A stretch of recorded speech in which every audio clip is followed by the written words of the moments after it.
everybody, welcome back to the Five Guys Pokemon League. I'm Charlie, I'm here with Cameron.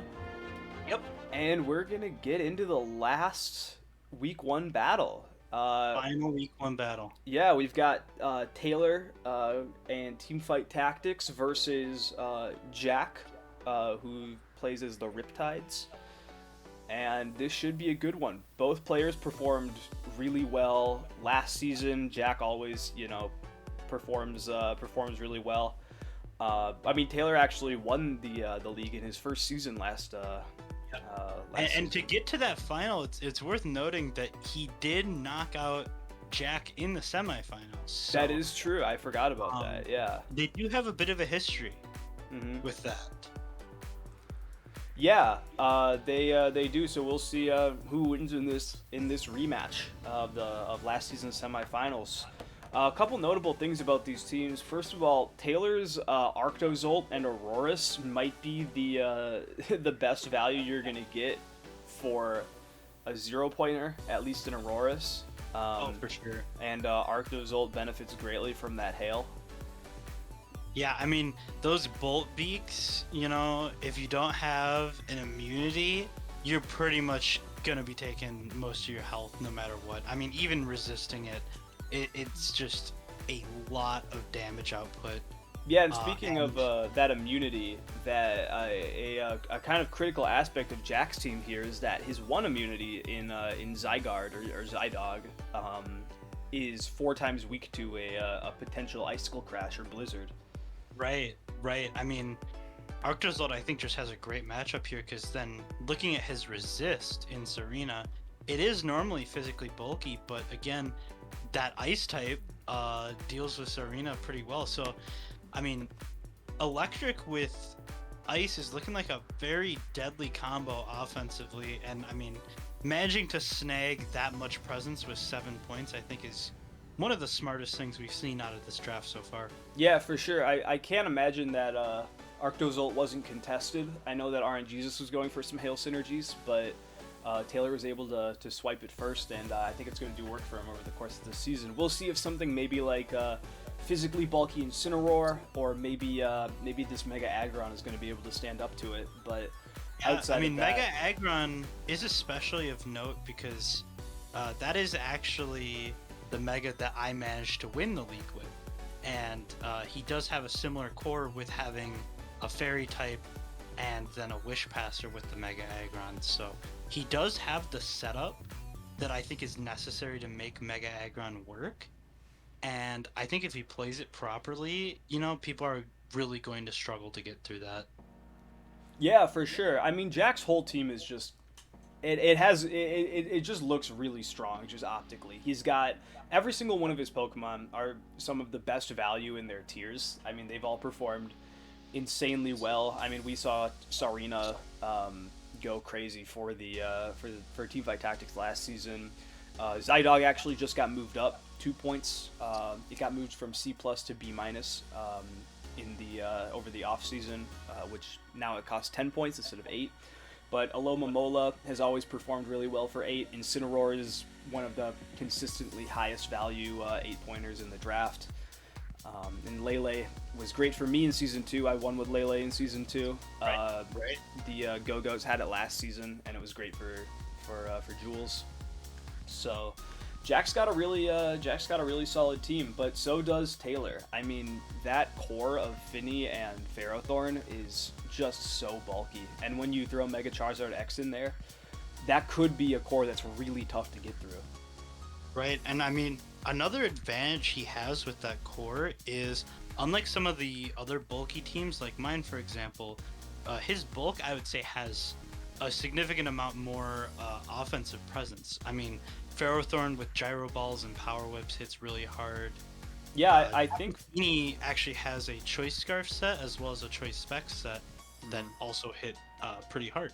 Yeah, I think Ferrothorn was actually the KO leader for the Underworld last season, and while the Underworld did kind of go through a bit of a like a complete team rebuild in the middle of last season, it still performed really well. It was a bright spot for that team for sure. Right, I mean, the few battles it showed, it was great. It was a great option for him. Yeah, for sure. But yeah, like you said, Finny is such a versatile Pokemon. It's got defensive sets, it's got specs, choice scarf.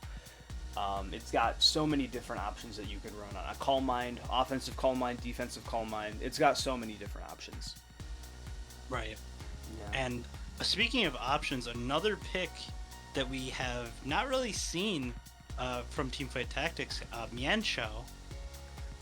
Yeah, I I think is a actually really don't think interesting option. I actually don't think Mienshau's ever been drafted before. I think this may be the first time it's been drafted. Right, but I mean, if you look at its speed and ability, I mean, Regenerator on a mono fighting type, there could be a lot of unseen value in the draft league here if he manages to play it right with the rest of his bulky team, where you can get these pivots off, and you don't even have to wish pass for it. I mean, it auto heals itself. So Yeah, it's a really unique pivot in that it's one of the most offensive pivots I can think of. It really doesn't have a ton of bulk. I mean, I know I don't know if it's the standard set, but I think the set on Smogon has it running an assault vest, which is definitely makes sense for the Pokemon. But it is a very offensive pivot. It's fast. It's not the fastest thing in the world, but it's definitely fast enough to outspeed almost everything on this Riptides team. It hits hard. It gets a lot of coverage. In addition to those stab close combats, I know it gets Stone Edge, Poison Jab, U-turn. It gets a lot of different options that you can use to hit a variety of different types. So we'll see if maybe that plays a big role on Teamfight Tactics team this battle. right, well, I'm looking forward to it, and I think we can get right into the battle. We actually We're gonna see the see Mienshao Mienshao lead. lead. Yeah. Now that's interesting. I think the hard switch was to just check and see if this is a Scarf set, and also to reset the terrain, which is a good decision. That Lele is so deadly in Psychic terrain. And we've seen a lot of switching early on here. The Heavy Slime is going to do more to Aggron than it actually does to Ferrothorn. A lot more to Aggron, but Fire Punch is an interesting bring on Aggron. It hits that Ferrothorn really hard. Maybe he was predicting a switch there with that knockoff. I'm not really sure, but Right. And we go into Incineroar here on the Leech Speed. mhm. And We if could there's no see- setup, we could see a Protect here to get some extra healing. There Yup. we go. Is this a parting shot? Maybe no. It's a Flare Blitz. Just expecting him to sack it, maybe. But I was thinking maybe a parting shot as a prediction, maybe now, just to get out of very there. reset the standard Leech switch into Speed. Feeny here. No, he just- and actually goes for another Flare Another Blitz. Flare though. Blitz. He really wants to get that Ferrothorn off the field, but it's not looking like he's going to be able to. No, he definitely can't. We see stay a in here. Moon Blast here onto a Lomomola, possibly. Whirlpool Whirlpool is an interesting set. I wonder if that could maybe be paired with Nature's Madness as sort of like a pseudo what's the move? Like a pseudo And Parrish see- song set maybe. We see another Whirlpool in this. But here is maybe a bit of a oversight from Teamfight Tactics with the Auroras not carrying Hail. Yeah, he actually just typed oops in Hail. the chat. I think the Auroras was supposed to be carrying Snow Warning instead of Refrigerate. Right, and that means that Arctozolt doesn't really have the same value it would normally have here. And No. with those Whirlpool misses, Feeny is really... It's taken a lot more damage than it should have without putting out anything itself. Yeah, now, given that, well, we see Lele picks up the KO on Ferrothorn there, which is actually huge, because that was definitely Lele's biggest obstacle, but it doesn't matter anymore. Lele's dead to that Poison Jab I was talking about earlier. But Arctozolt, it still could be useful. It's usually speed invested because of the Slush Rush set, so it'll probably be outspeeding Alomomola and Incineroar at the least. We could see it outspeed Aggron. It could even outspeed Sarina, depending on how he's built it. A substitute Mm. coming out of the Arctozolt, interestingly enough. Yeah, that's And not a it's very... gonna be a Groundium Z. It is. Wow. Doesn't do that much. Incineroar is bulky, but without the Intimidate, that might have actually been able to take it down. Yeah, And Volbeat we do see it does outspeed the manage to Incineroar there. What would that have been powering up? Stomping Tantrum, I'd assume? yes, it would be Yeah. Stomping. Yep.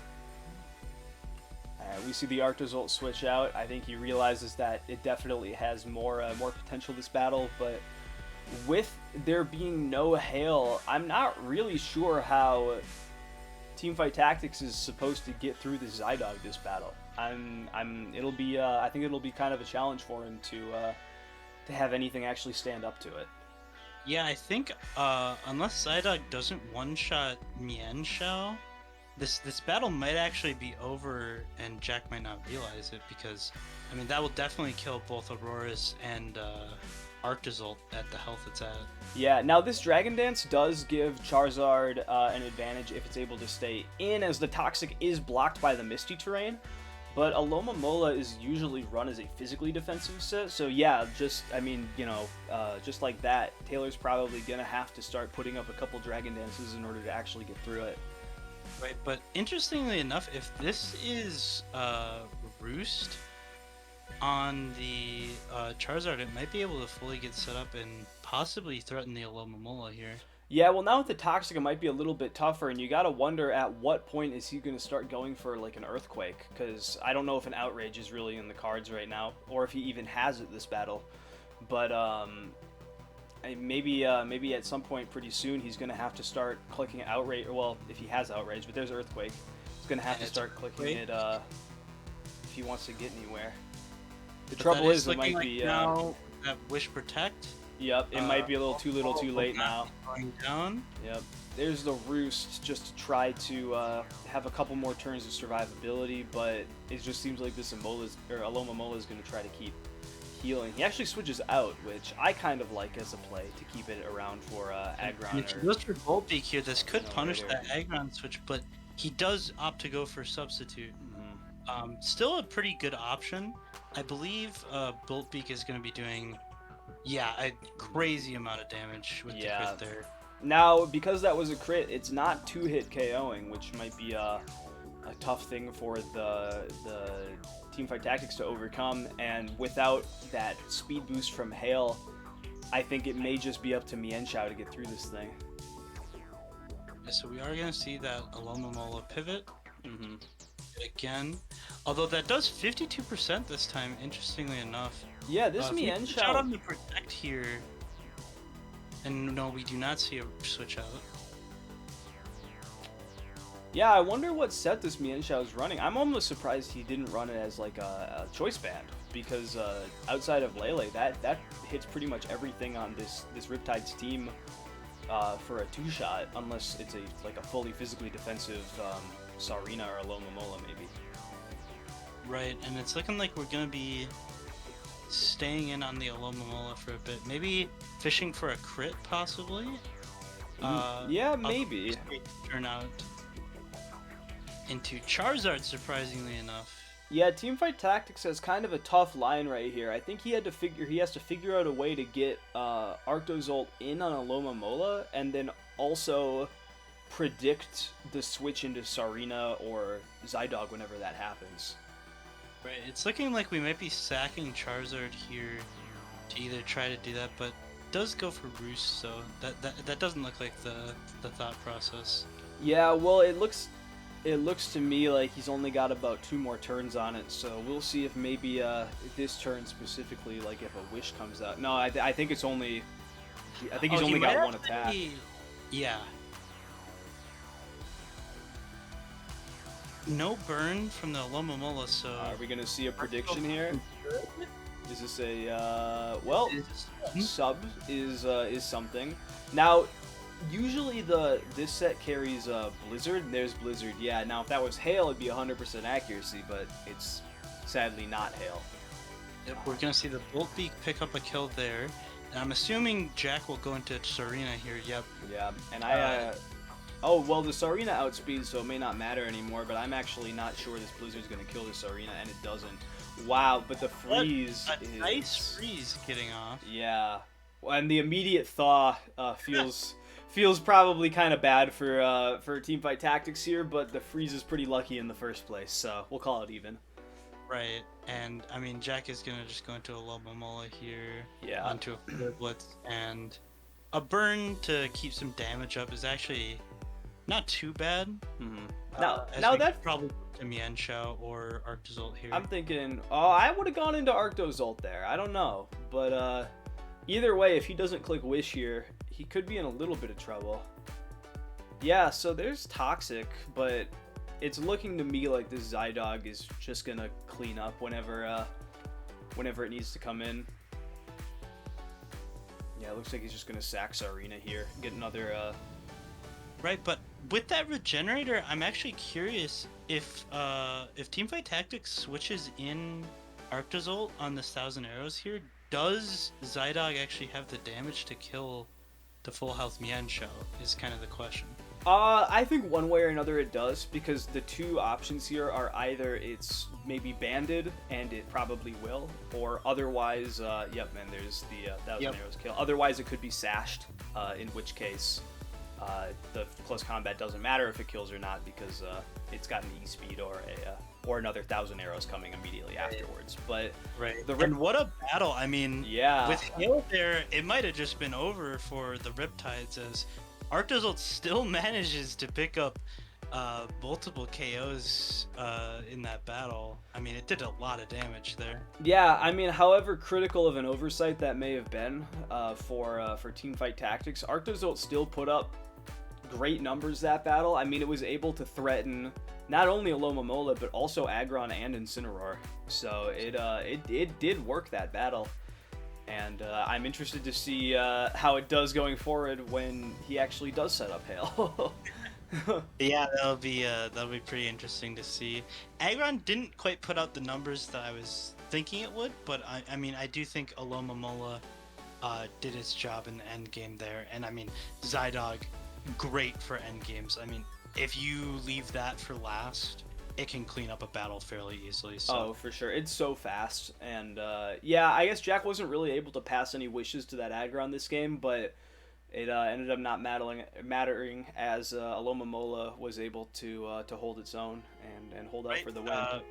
Pretty good showing from both players. I think it's a great battle to end the week on. And that's that, I suppose. Yeah, for sure. You know, I wish we maybe could have seen some Hail out of Taylor, but maybe next week.